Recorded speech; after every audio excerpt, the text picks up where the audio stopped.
Bismillahirrahmanirrahim. Alhamdulillahi rabbil alamin. Wassalatu wassalamu ala sayyidina Muhammadin wa ala alihi wa sahbihi ajma'in.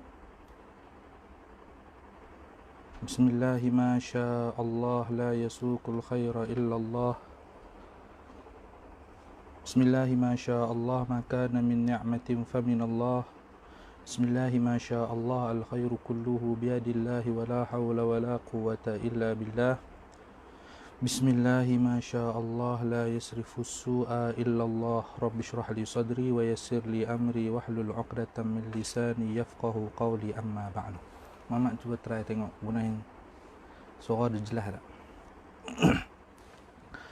Alhamdulillah, syukur kita kehadrat Allah Subhanahu wa taala. Insya-Allah pada kesempatan kali ini saya akan menjelaskan lebih dalam lagi tentang at-tahdhir min at-takfir, iaitu peringatan terhadap budaya suka mengkafirkan.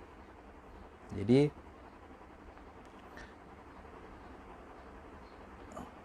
apakah penyebab timbulnya fikrah takfir? Sebelum ini saya dah bahas dalam kitab, waktu mereview kitab Al-Haqqul Mubin fi Radd ala man tala'ab bid-din, karya Dr. Usama As-Sayyid Mahmud Al-Azhari, secara ringkas lah. Jadi sekarang saya akan bahas lebih dalam lagi apakah penyebab timbulnya fikrah takfir. Penyebab timbulnya fikrah takfir pada diri kelompok tersebut maksudnya 80 tahun belakangan ini mereka muncul. Jadi dari pemikiran-pemikiran yang radikal, at-tayyarat al-mutatarrifah kalau diibaratkan oleh Dr. Usama tersebut. Jadi Dr. Usama dalam kitab itu.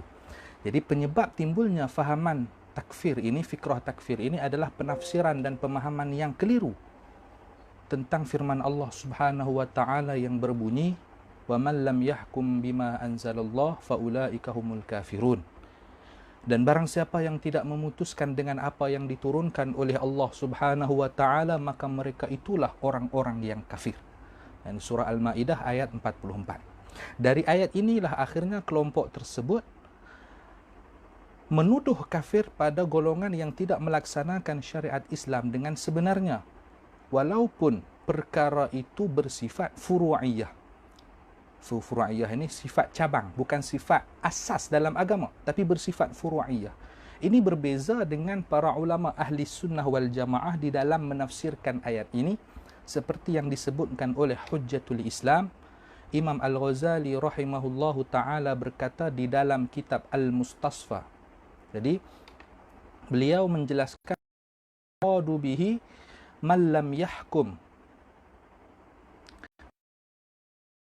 kadziban bihi wajahidan bihi. Yang dimaksudkan dengan ayat ini adalah orang yang tidak memutuskan dengan apa yang diturunkan oleh Allah dalam keadaan dia itu mendustakan serta ingkar terhadap perintah Allah tadi itu. Jadi dapat kita faham di sini, kalaulah seseorang tidak menghukumi sesuai dengan apa yang Allah turunkan, dia mengingkari kebenaran ayat itu, dia mengingkari bahawa ayat itu adalah wahyu dari Allah, dia tak percaya yang tu ayat Quran misalkan, maka tak tanpa syak lagi, tak diragukan lagi bahawa orang tu memang jatuh kepada kekufuran. Tetapi seandainya orang tersebut dia mengakui ayat itu benar, wahyu dari Allah, cuma dia tidak mampu melakukan sebab ada halangan, ada uzur dan sebagainya, maka itu tidak jatuh ke dalam kekufuran. Baiklah, tuan-tuan dan puan-puan yang dikasihi dan dirahmati Allah Subhanahu wa taala.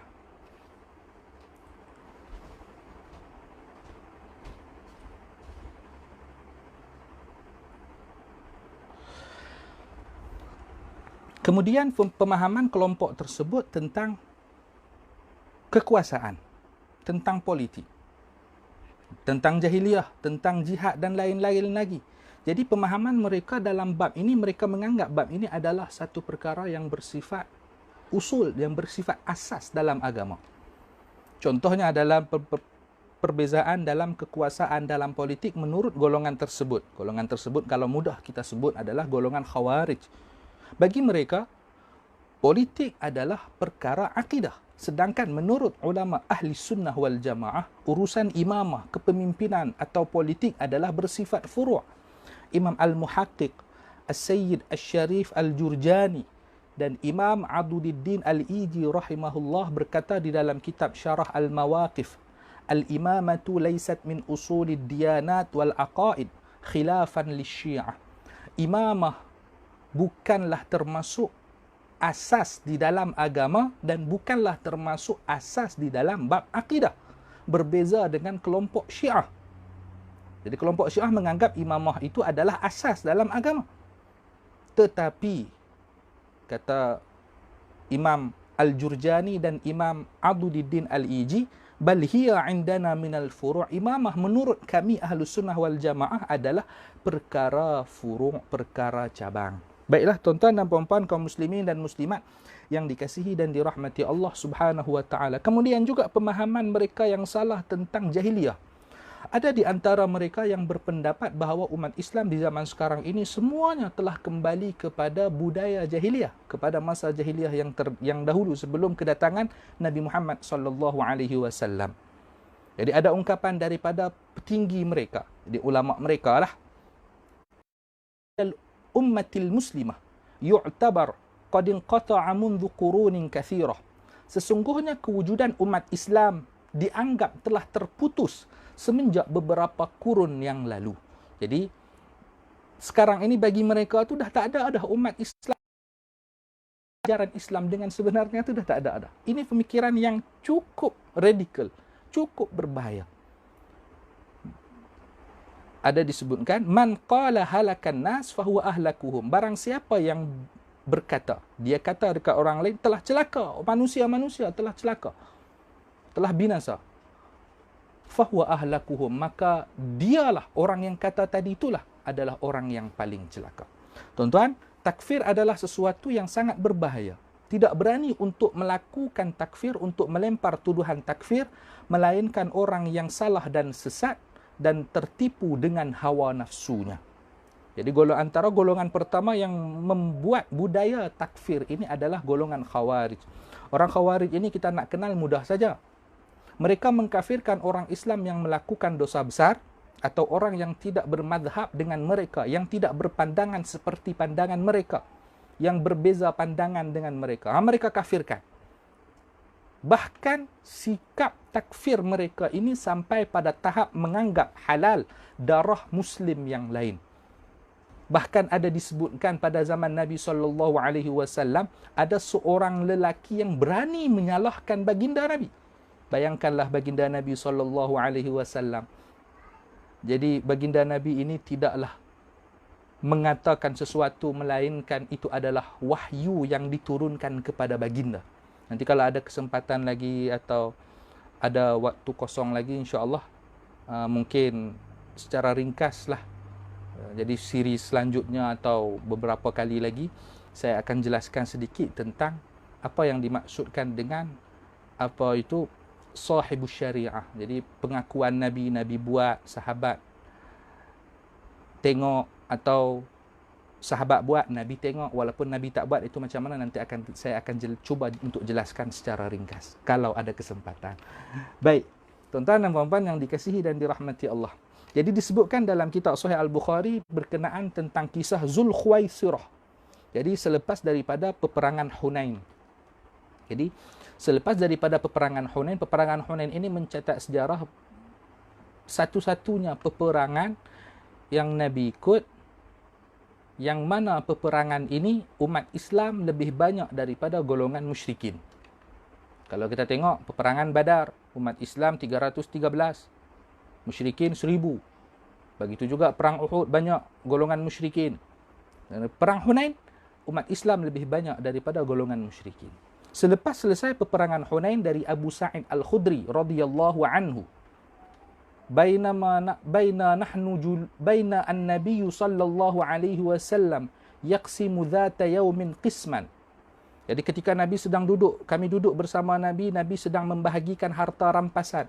Nabi bahagi kepada golongan yang baru masuk Islam, misalkanlah 100 ekor unta.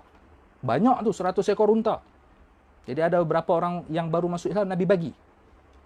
Kemudian golongan yang dah lama dah masuk Islam, misalkan Abu Bakar, Umar, Osman, Nabi bagi sedikit. Bahkan ada yang Nabi tak bagi langsung. Jadi datanglah Zulkhuwaisirah, seorang rajulun min Bani Tarim. Rajulun min Bani Tamim. Jadi seorang lelaki dari Bani Tamim. Dia berkata, ya Rasulullah, i'id ya Rasulullah. Kemudian kata Nabi SAW, wailaka man ya'dilu idza lam a'dil. Celaka engkau. Siapa yang akan berlaku adil apabila aku tidak berlaku adil? Jadi kalaulah aku ni utusan Allah tidak berbuat adil, siapa lagi yang boleh buat adil? Kemudian Rasulullah tanya lagi, ayat manuni man fis sama wala ta'manuni. Semua yang ada di langit itu percaya kepada aku, beriman kepada aku, sedangkan engkau tidak beriman kepada aku. Nabi tak peduli dengan dia. Akhirnya lelaki itu pun pergilah. Dia cabut. Kemudian kata Sayyidina Umar. Sayyidina Umar ni cengeng lah. Kita pun tahu Sayyidina Umar ini sahabat yang tegas. Beliau berkata, "Idzan li ya Rasulullah fal adrib unuqahu."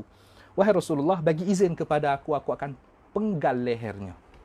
Nabi kata, qala la ya Umar. Tidak wahai Umar. Inna lahu ashaban yahqiru ahadukum salatahu ma'a salatihim. Sesungguhnya Zulkhuwaisirah tadi mempunyai beberapa kawan. Kalau kamu tengok mereka itu salah seorang dari mereka solat, maka kamu akan menganggap solat kamu dibandingkan dengan solat mereka tak ada apa-apa. Jadi kalau nak dibandingkan solat kamu dengan solat mereka tak ada apa-apa, maksudnya mereka itu sangat rajin untuk solat. Rajin sungguh. Wasiyamahu ma'asiyamihim. Kamu tengok cara mereka berpuasa. Rajinnya mereka berpuasa, kamu akan menganggap kamu, ibadah puasa kamu tu tak ada apa-apa kalau nak dibandingkan dengan mereka. Yamruquna minad din kamuruqis sahmi minar ramiyah. Sekejap tertinggal ni. Jadi mereka membaca Al-Quran namun tidak sampai ke tenggorokan. Jadi cuma baca. Mereka keluar dari agama seperti melesatnya anak panah dari binatang buruan. Jadi tuan-tuan kaum muslimin dan muslimat yang dikasihi dan dirahmati Allah, kita dapat tengok di zaman sekarang banyak orang yang menghafal Al-Quran, bagus menghafal Al-Quran, bagus banyak solat, bagus banyak berpuasa. Kita tak kata benda tu tak elok. Tapi di satu sisi mereka begitu mudahnya menyalahkan orang lain, mudahnya mengkafirkan orang lain, mudahnya menerakakan orang lain. Baik. Bahkan disebutkan juga oleh Nabi SAW, yuqatiluna ahlal Islam wa la yuqatiluna ahlal awthan. Mereka memerangi umat Islam, tetapi mereka tidak memerangi orang-orang yang menyembah berhala. Jadi mereka benci sungguh dengan orang Islam, tapi mereka tak meluat, tak benci dengan orang-orang kafir. Yang betul-betul kafir mereka biarkan. Ini salah satu perkara yang sangat-sangat berbahaya. Jadi tuan-tuan yang dikasihi dan dirahmati Allah Subhanahu wa taala, Sayyidina Abdullah bin Umar radhiyallahu anhuma pernah berkata, jadi menurut beliau, wa kana yarahum shirara khalqillah. Beliau melihat bahawa beliau berpandangan bahawa Khawarij ini adalah makhluk Allah yang paling jahat. Intalaqa ila ayatin nazalat fil kuffar faja'aluha 'alal mu'minin. Mereka meletakkan ayat yang diturunkan untuk orang-orang kafir. Ayat itu khusus untuk orang kafir. Mereka letakkan ayat itu untuk orang-orang yang beriman. Ini bahaya ni tuan-tuan. Jadi macam contoh mereka, fala tad'u ma'allahi ahada. Jadi mereka lemparkan ayat itu kepada golongan musyrik, kepada umat Islam. Padahal ayat itu diturunkan untuk golongan musyrikin. Baik. Disebutkan juga ciri orang tadi itu, Zulkhuwaisirah tadi adalah orang yang kathul lihyah. Janggut tebal. Pipi cengkung. Di dahi dia ada tanda bekas sujud. Saya pun tak tahu bekas sujud tu mai mana. Sebab apa? Banyak Imam Ali Zainal Abidin, orang yang rajin solat, rajin sembahyang, ibadah kuat, tapi dahi tak hitam. Tak tahulah yang ni mai dari mana. Kemudian mahluqur ra'si, dan botak kepalanya. Ini banyak ni tuan. Tuan-tuan yang dikasihi dan dirahmati Allah Subhanahu wa taala. Baik. Orang Khawarij juga menuduh kafir pada orang yang melakukan tawassul, tabarruk dan lain-lain lagi. Mereka berdalilkan hadis bid'ah, setiap bid'ah itu sesat. Setiap perkara baru itu bid'ah, setiap bid'ah itu sesat, setiap sesat dalam neraka. Mudah. Bagi mereka ni cukup mudah untuk menerakakan orang lain. Fenomena ini juga berlaku atas kelompok yang mengatasnamakan hijrah. Seperti yang disebutkan oleh Dr. Usamah As-Sayyid Mahmud Al-Azhari dalam kitab beliau yang saya review 4 hari bulan lepas, kalau tak silap lah. Jadi, beliau menjelaskan bahawa fenomena ini juga berlaku pada kelompok-kelompok yang mengatasnamakan hijrah. Lihatlah, kita tengoklah betapa banyak orang yang sebelum hijrah dia menganggap dirinya, saya ini pendosa, banyak dosa, menganggap dirinya hina. Selepas berhijrah, dia malah hobi menyalahkan orang lain, hobi mengkafirkan orang lain, hobi membid'ahkan amalan orang lain, suka menyalahkan orang lain, menganggap diri benar, bahkan sampai pada tahap menerakakan orang lain, seakan-akan syurga itu punya mak bapak mereka. Sampai tahap tu lah. Tapi apakan daya, bagi mereka saja yang benar. Padahal yang mereka tuduh kafir itu orang-orang tuk-tuk guru yang lebih alim dari mereka tak peduli. Bagi mereka pandangan mereka saja yang benar. Sedangkan hijrah yang sebenarnya bukan yang seperti itu. Baik, tuan-tuan yang dikasihi dan dirahmati Allah Subhanahu wa taala, kita lihat bagaimana peringatan Nabi SAW tentang bahaya takfir. Baginda Nabi SAW bersabda, "Idza kaffara rajulu akahu faqad ba'a biha ahaduhuma. In kana kama qala wa illa raja'at ilaihi."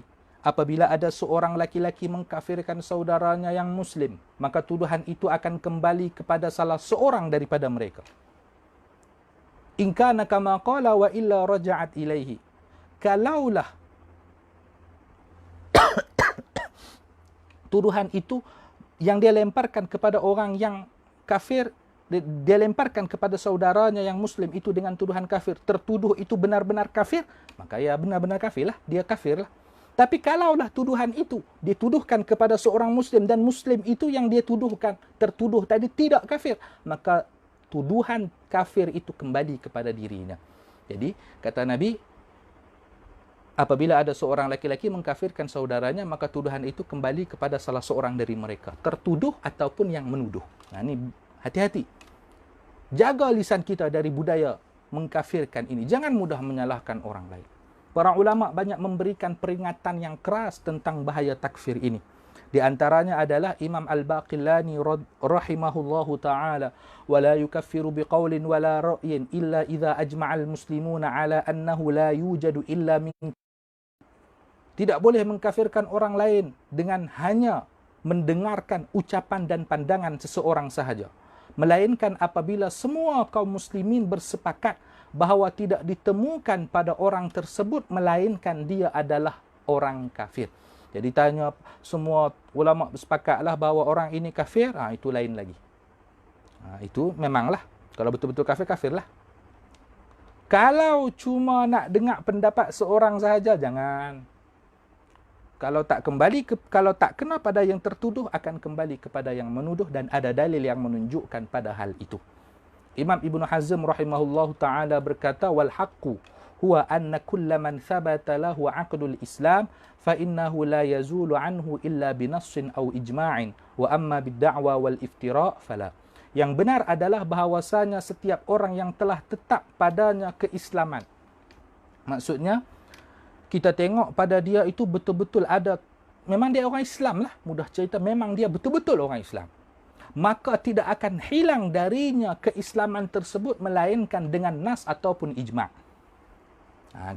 Kita tahu nas, kita tahu ijma', kesepakatan para ulama macam mana tentang orang itu, dia Islam. Kalau ijma' para ulama semua bersepakat bahawa kalau melakukan, contohnya menganggap bahawa tidak ada Tuhan selain Allah, tidak mempercayai Al-Quran, mengingkari nubuah, hilang keislaman seorang kalau dia buat macam tu. Memang kita nak buat macam mana lagi? Itu menurut kesepakatan para ulama. Dan bukan dengan cara wa amma bid-da'wa wal iftira' fala. Bukan dengan cara pendakwaan dan penipuan. Kalau pendakwaan dan penipuan, yang tu tidak dibenarkan dalam urusan takfir ini. Sebab apa? Takfir ini adalah satu perkara yang sangat besar, sangat berbahaya. Imam Abdul Fattah Al-Qushairi rahimahullahu ta'ala berkata, wa hadha wa'idun 'azimun liman kaffara ahadan minal muslimin wa laysa huwa kadzalik.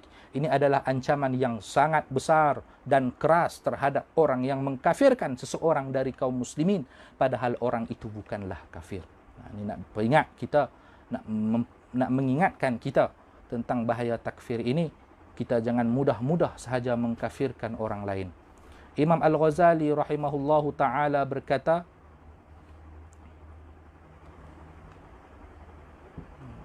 terputus tak? Terputus. Imam Al-Ghazali rahimahullahu ta'ala, walladhi yanbaghi al-ihtirazu 'ani at-takfiri ma wajada ilayhi sabila fa inna istibahata dima'il musallin al-muqirrin bit-tauhid khata'un. Perkara yang seharusnya bagi dirinya dari takfir, tuduhan kafir pada orang lain, selagi mana ditemukan alasan dan sebab padanya. Kalaulah kita boleh menghindar daripada tuduhan mengkafirkan pada orang lain, kita jangan sekali-kali tuduh. Jangan sekali-kali. Kalau kita boleh menghindar, sebab apa? Dia solat kerana sesungguhnya menghalalkan darah orang yang mendirikan solat dan berpegang dengan tauhid, yakni mengesahkan Allah, adalah merupakan suatu kesalahan. Wal khata'u fi tarki alfi kafirin fil hayati ahwanu min al khata'i fi safki damin li muslimin wahid.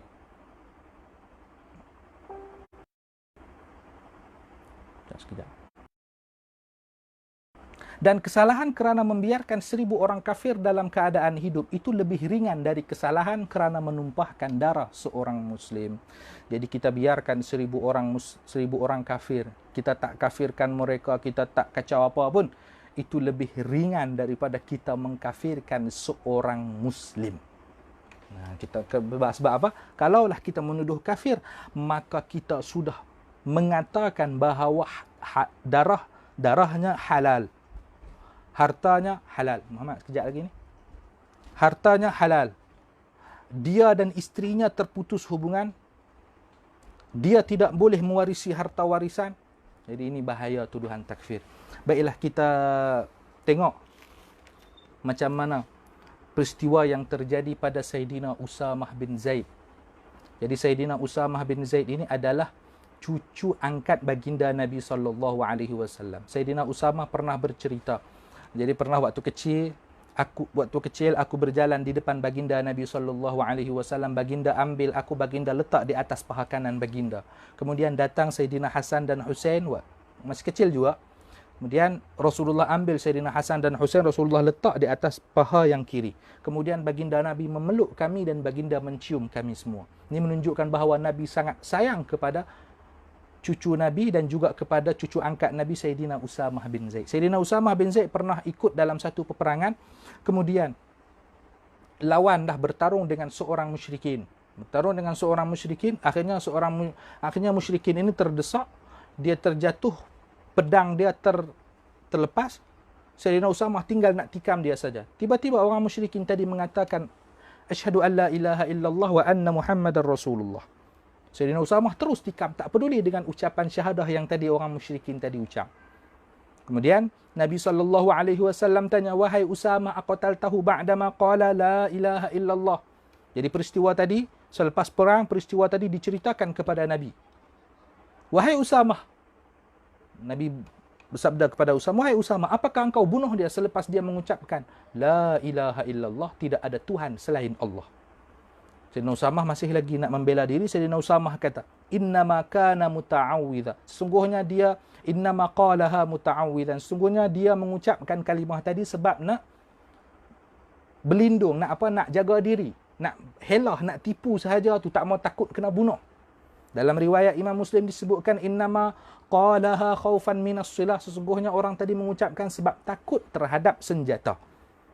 Kemudian Nabi tanya, afala syaqqaqta an qalbi hatta ta'lama aqalaha amla, apakah engkau telah belah dadanya sehingga engkau tahu apakah dia mengucapkan kalimah la ilaha illallah tadi ikhlas ataupun tidak ikhlas, kerana Allah ataupun bukan kerana Allah.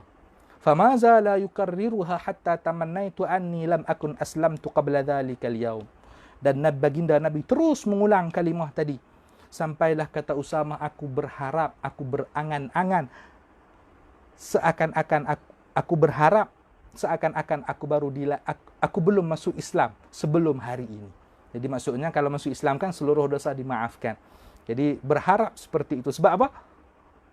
Mengingatkan bahawa betapa besarnya kalimah la ilaha illallah yang diucapkan oleh seseorang. Kita bayangkan saja bagaimana orang yang akhir hidup dia, man kana akhiru kalamihi la ilaha illallah dakhalal jannah, barang siapa yang akhir hidupnya mengucapkan kalimah la ilaha illallah dakhalal jannah, masuk syurga. Kemudian kita ada sebahagian daripada golongan khawarij mengkafirkan Ahlus Sunnah wal Jamaah, mensyirikkan Ahlus Sunnah wal Jamaah, membida'ahkan, menerakakan orang yang membudayakan mengucap kalimah la ilaha illallah. Nah, ini sangat pelik. Benda ni sangat pelik dan sangat berbahaya. Ada pada hari kiamat nanti Allah Subhanahu wa taala akan menghisap seluruh anggota badan.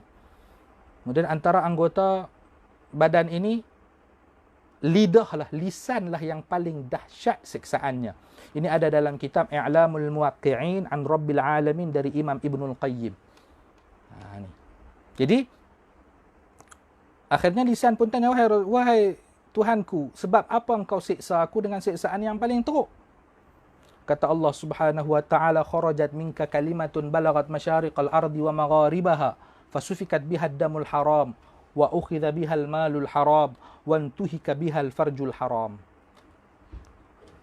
Telah keluar dari engkau, wahai lisan, satu kalimah yang sampai kepada timur dan barat permukaan bumi. Sebab kalimah itulah akhirnya ditumpahkan darah yang haram untuk dibunuh, untuk ditumpahkan, dan dirampas harta yang haram, dan dikotori farji yang haram. Maksudnya, sebab kalimah itulah akhirnya umat Islam dibunuh. Akhirnya harta umat Islam dirampas. Sebab apa? Sebab kalimah yang keluar daripada engkau, wahai lisan. Dan sebab kalimah itulah perempuan-perempuan Muslim dijadikan hamba sahaya. Ini berbahaya. Sebab tu kalau kita tengok tuk guru kita, kiai-kiai kita menghindari pembahasan yang berat tentang agama sebab takut masuk dalam bab ini. Baiklah. Kita budayakan satu budaya, na'mal fi mattafaqna wa na'tadhir fi makhtalafna. Kita beramal pada perkara yang kita sepakati dan kita bertolak ansur pada perkara yang kita perselisihkan. Kita beza pendapat, kita tolak ansur sesama kita. Ini kaedah golongan Ahlus Sunnah wal Jamaah. Baik, tuan-tuan dan puan-puan, kaum muslimin dan muslimat yang berbahagia, saya kira cukup sampai di sini untuk siri yang pertama. Insya-Allah akan ada siri yang kedua. Kalau belum selesai juga akan ada siri yang ketiga. Insya-Allah saya akan cuba bahas pula macam mana pendapat Al-Habib Ali Al-Jufri di dalam kitab Al-Insaniyah Qabla Tadayyun ini. Jadi saya akan cuba bahas juga bagaimana persoalan beliau, bagaimana pembahasan beliau tentang persoalan takfir ini, dan juga dari kitab Is'adur Rafiq Syarah Sulam Taufiq ada disebutkan juga tentang kafir ini macam mana. Nah, begitu juga ada juga sebahagian yang akan saya ambil daripada kitab Mafahim Yajibu an Tusahhah daripada Abu Ya Sayyid Muhammad bin Alawi Al-Maliki Al-Hasani. Jadi saya kira cukup sampai di sini. Kalau ada salah dan silap mohon komenlah di bawah ni di mana salah silap. Insya-Allah saya akan cuba perbetulkan lagi. Mohon nasihat dan tunjuk ajar daripada tuan-tuan guru, baba-baba yang tengok siaran inilah. Jadi mohon maaf kalau ada salah silap. Yang baik daripada Allah, yang lemah yang kurang daripada saya sendiri. Allahumma ya Rabbana juma'na wa ahbaban lana fi darikal firdausi ya rajwana.